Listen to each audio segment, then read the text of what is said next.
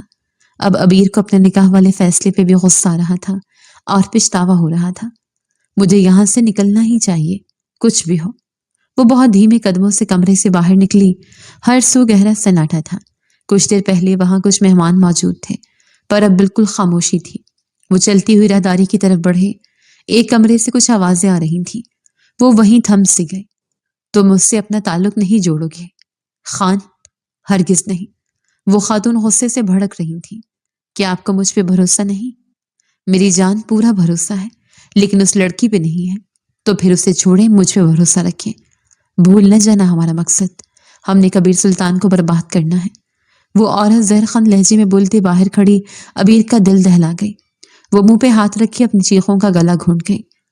یہ کون لوگ تھے؟ کیا دشمنی تھی ان کے ڈیڈ کے ساتھ؟ اور یہ شخص مجھے یوز کر رہا ہے ڈیڈ کے خلاف؟ یا اللہ میری مدد کر، مجھے یہاں سے نکلنا ہوگا اور جلد از جلد ڈیڈ تک پہنچ کے انہیں سب بتانا ہوگا، ورنہ اس شخص نے ڈیڈ کو کچھ کر دیا تو۔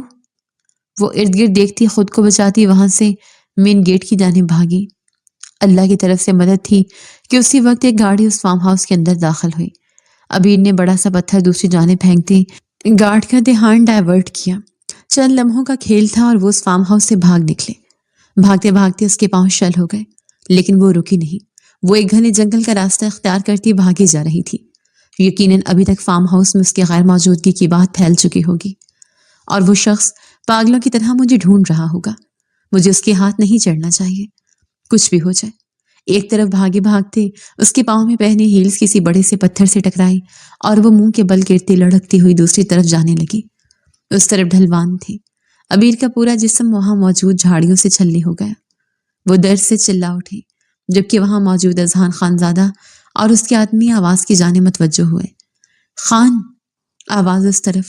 شاہ تم یہیں رکو، اگر ضرورت پڑی تو میں پکاروں گا۔ وہ انہیں وہی روکتا خود تیزی سے اس طرف لپکا جہاں سے آواز آئی تھی۔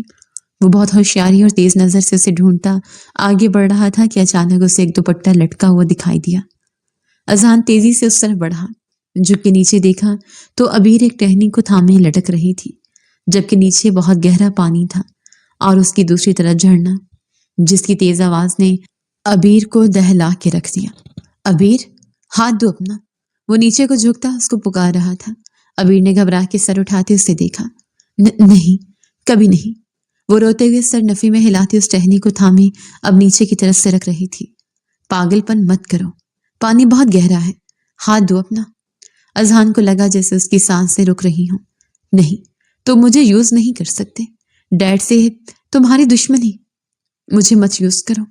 کیا چاہتے؟ وہ نیچے سرکتے ہوئے بات ادھوری چھوڑ گئی۔ ابیر بکواس بند کرو اپنی۔ نہیں یوز کروں گا، کچھ بھی نہیں کروں گا، پلیز ہاتھ دو۔ وہ مزید نیچے جھکا۔ وہ اس کے نکاح میں آ چکی تھی۔ لاکھ دشمنی، نفرت اور بدگمانی سہی، لیکن تھی تو اس کے نکاح میں۔ وعدہ کرو مجھے نہیں یوز کرو گے۔ وہ اسے وعدہ لے رہی تھی۔ ہاں وعدہ، ہاتھ دو ابیر۔ وہ ملینر اس وقت پاگلوں کی طرح اس لڑکی کو بچانے کے در پہ تھا۔ ہاں، پھپھو سعیدہ کا ڈر سچ بن رہا تھا۔ وہ اس لڑکی کی محبت میں گرفتار ہو چکا تھا، پر ابھی ماننے سے انکاری تھا۔ ابیر نے گہرا سانس بھرتے اپنا ہاتھ اس کی جانب بڑھانا چاہا کہ اسی پل وہ ٹہنی ٹوٹ گئی اور ابیر کی چیخ بلند ہوئی۔ وہ نیچے گرتی جا رہی تھی۔ اذہان خانزادہ اپنی سانس روکے اسے اس گہرے پانی میں گرتا دیکھ رہا تھا۔ اسے یوں محسوس ہوا جیسے اس کی سانس کی ڈور ٹوٹ رہی ہو۔ اس سے پہلے کہ وہ پانی میں گر جاتی، اذہان خانزادہ بھی اس کے پیچھے کودا تھا، اور یہ کون سی انجانی قوت تھی وہ نہیں جانتا تھا، پر وہ اس کے پیچھے ہی پانی میں کودا تھا۔ وہ اچھے سے جانتا تھا کہ ابیر کو پانی سے ڈر لگتا ہے، اسے تیرنا نہیں آتا۔ ایک بار پہلے بھی وہ پول میں گر چکے تھے۔ پانی کی لہروں نے ان دونوں کو اپنی طرف کھینچا تھا۔ وہ اس کی طرف بڑھتا، تیزی سے تیرتا اس تک پہنچا۔ اس کا ہاتھ تھامنے لگا کہ پھر سے چھوٹ گیا۔ وہ سر اور اٹھانے کی کوشش کرتی، لیکن پھر نیچے چلی جاتی۔ اذہان خانزادہ نے گہرا سانس بھرتے پانی کے اندر تک اترتے اس کے پاس جاتے فوراً اسے اپنی باہوں میں بھرا اور اپنے سینے سے لگاتا اوپر کی جانب ہوا۔ ابیر آنکھیں کھولو۔ وہ اس کے اوپر ڈھہ گئی۔ وہ سانس نہیں لے رہی تھی۔ اذہان خانزادہ ایک پل کی دیری کیے بنا اسے لیے جھرنے سے دور کنارے کی طرف تیرنے لگا۔ تھوڑی ہی دیر میں وہ دونوں کنارے پہ تھے۔ اسے گیلی مٹی پہ لٹاتے وہ اس کے اوپر جھکا، اس کا گال تھپ تھپا رہا تھا۔ پلیز یار اوپن یور آئیز، کیا ہو گیا ہے؟ وہ بار بار اس کے سینے پہ دباؤ ڈالتا، اسے سانس لینے کی کوشش میں ہلکان ہو رہا تھا۔ دونوں پور پور اس ٹھنڈ میں بھیگ گئے تھے۔ ارد گرد بندہ نہ بندے کی ذات، صرف گہرے پانی کا جھرنا تھا اور اس کا شور۔ وہ دانت پہ دانت جمائے اسے دیکھے چلا گیا۔ وعدہ کرو مجھے یوز نہیں کرو گے۔ وہ اس کی کچھ دیر پہلے کی کہی بات سوچتا، سر جھٹک کے بالوں سے اپنی نمی گراتا وہ اگلے ہی لمحے پورے حق سے عبیر کے لبوں پہ جھکتا، اس کا منہ کھولے اسے اپنی سانسیں فراہم کر رہا تھا۔ ایک بار، دو بار، تیسری بار پہ عبیر نے ایک دم جھٹکے سے سانس بھرتے منہ سے پانی نکالتے سائڈ رخ کیا۔ اذان نے گہرا سانس بھرتے اس کی پیٹھ سہلائی۔ سفید رنگ کی اس خوبصورت ڈریس میں جہاں وہ کچھ دیر پہلے جوالا مکھی بنے قیامت کا منظر پیش کر رہی تھی، اس وقت وہ سامنے موجود اس مضبوطہ صاحب کے شخص کو بھی بہکا چکی تھی۔ وہ اس کا لرزتا اور ہوش و حواس سے کھوتا ٹھنڈا پڑتا جسم اپنی باہوں میں بھرتا وہاں سے درختوں کے جھنڈ کی جانے بڑھا، جہاں انہیں ٹھنڈ کم لگے۔ رات کا وقت تھا اور اندھیرا ہر سو پھیلا تھا۔ ایک طرف گھاس پھوس دیکھتا وہ اسے بہت احتیاط سے لٹاتا، اس کا لرزتا جسم محسوس کرتا لب بھیج گیا۔ کیا کروں؟ وہ اپنے سب آدمیوں کو وہی پیچھے رہنے کا بول آیا تھا اور وہ حکم کے غلام تھے۔ عبیر کے کراہوں نے اسے واپس ہوش کی دنیا میں لاپٹخا۔ وہ جلدی سے اپنی پاکٹ میں ہاتھ ڈالتا، امپورٹڈ واٹر پروف لائٹر نکال گیا جو اچھے سے کام کر رہا تھا۔ اس نے جلدی سے وہاں کچھ لکڑیاں اور گھاس پھوس اکٹھا کر کے آگ لگائی اور عبیر کو بالکل لاگ کے پاس لے آیا۔ شاید کوئی یہاں تک پہنچ جائے، تب تک اسے عبیر کو ہوش میں لانا تھا ہر حال میں۔ عبیر آنکھیں کھولو۔ وہ اس کے ہاتھ رگڑ رہا تھا لیکن وہ لرزتی اس کے سینے میں چھپ رہی تھی۔ اس کا یوں بری طرح کانپنا محسوس کرتے اس کو گیلے لباس سے آزاد کر گیا۔ اس کی ضرورت کا خیال کرتے وہ اس کے نزدیک ہوتا، اس کو زندگی کی گرمائش بخشنے لگا۔ کب سوچا تھا اس نے کہ وہ یوں اس کے قریب آئے گا۔ آپ وعدہ کریں میرا یوز نہیں کریں گے۔ گزری رات میں وہ اس کے الفاظ یاد کرتا مزید شدت سے اس پہ برسے جا رہا تھا۔ لکڑیوں میں لگی آگ کبھی بہت زیادہ بھڑکنے لگتی تھی، کبھی بہت دھیمی جلنے لگتی، بالکل ان کے جذبات کی طرح، اور یہ رات اپنے اندر ان دو کو ایک کر کے آگے بڑھ گئی۔ وہ دندناتی ہوئی سلطان پیلس میں داخل ہوئی۔ کہاں ہے میرا بھتیجا؟ بولو، جواب دو کبیر سلطان۔ وہ سیدھا آتے ان کے گریبان کو تھام گئی۔ ان کی آنکھوں کے آنسوں نے سارے بھید کھول دیے۔ کبیر سلطان دم سادے سامنے کھڑی عورت کو دیکھے چلے گئے۔ انہوں نے دیکھنا ہی تھا، آج اتنے عرصے بعد ہی تو وہ سامنے آئی تھی۔ کچھ پوچھ رہی ہوں آپ سے، میرا خان کہاں ہے کبیر سلطان؟ وہ اونچی آواز میں چلائی۔ سیدہ، وہ زیر لب بولے، نام مت لیجیے گا میرا، میں آپ سے ہر حق چھین چکی ہوں، لیکن یاد رکھیے گا اگر میرے خان کو خروچ بھی آئے تو میں اپنے ہاتھوں سے آپ کا گلا گھونٹ کے ماروں گی۔ وہ جارحانہ انداز میں بولتی کبیر سلطان کو حیران کر گئی۔ پچھلے 12 سال سے آپ کو ڈھونڈ رہا ہوں سیدہ، آج ملی بھی تو کس روپ میں؟ وہ نہ چاہتے ہوئے بھی گلا کر گئے۔ سیدہ نے لب بھینچے ارد گرد دیکھا۔ انہیں اپنا بھتیجا چاہیے تھا جو رات سے غائب تھا، اور وہ سلطان کی بیٹی کے پیچھے ہی تو گیا تھا اور اب تک واپس نہیں لوٹا تھا، جس پہ سیدہ کو یہی لگا کہ سلطان نے اپنا کام کر دکھایا ہے، پر اب یہاں آ کے انہیں اپنی غلطی کا احساس شدت سے ہو رہا تھا۔ میرا خان کہاں ہے؟ وہ تڑپ ہی تو گئی۔ کون خان؟ کس خان کی بات کر رہی ہیں؟ وہ الجھے۔ اسی خان کی جس کے ماں باپ کو آپ نے ایکسیڈنٹ میں مروا دیا، وہ چلائی تھی۔ کبیر سلطان نے بہت ضبط سے اپنے لب بھینچے۔ کیسے انہیں سمجھا دے کہ وہ آج بھی بدگمانی میں جی رہی تھی، اور یہ بدگمانی وقت کے ساتھ مزید بڑھی ہی تھی۔ میں نہیں جانتا سیدہ، مجھ پہ الزام لگانا بند کرے۔ میری اپنی بیٹی عبیر۔ اپنی بیٹی؟ وہ ایک دم تن سے بولتے ان کی بات کاٹ گئی، جس پہ کبیر سلطان ان کا چہرہ تکے گئے۔ ناجائز بیٹی کہیں سیدہ۔ ان کی بات پہ کبیر سلطان کا ہاتھ اٹھا تھا جو بروقت انہوں نے ہوا میں ہی روک لیا۔ یہ بھی مکافات عمل تھا۔ یہی سب اذہان خانزادہ اور امیر کے بیچ ہوا تھا، وہی ان کے بیچ کیا ہوا؟ ہاتھ روک کیوں لیا؟ جب اٹھا ہی لیا ہے تو مار بھی دیتے۔ وہ پھنکارتے ہوئے بولی، میری بیٹی ہے عبیر، خبردار جو اس کے بارے میں کچھ بھی غلط کہا تو آپ کو جو بھی مسئلے ہیں مجھ سے ہیں، مجھے بولے، آپ نے جو بولنا ہے، لیکن میری بچیوں کو کچھ بھی کہنے کا آپ کو کوئی حق نہیں۔ وہ ہاتھ اٹھاتے سختی سے وارن کر گئے۔ ڈیڈ، اچانک مانور نے ڈرتے ڈرتے کبیر سلطان کو پکارا۔ وہ ایک دم بری طرح چونکی اور پلٹ کے بیٹی کو دیکھا۔